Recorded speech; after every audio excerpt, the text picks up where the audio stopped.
பக்தி பெருக்கில் எந்தன் ஊனுருக அந்த பரவசத்தில் உள்ளே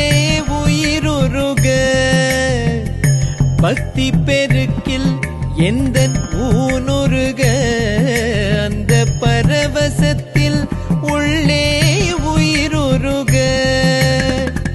சக்தி எல்லாம் திரண்டு சிவம் பெருக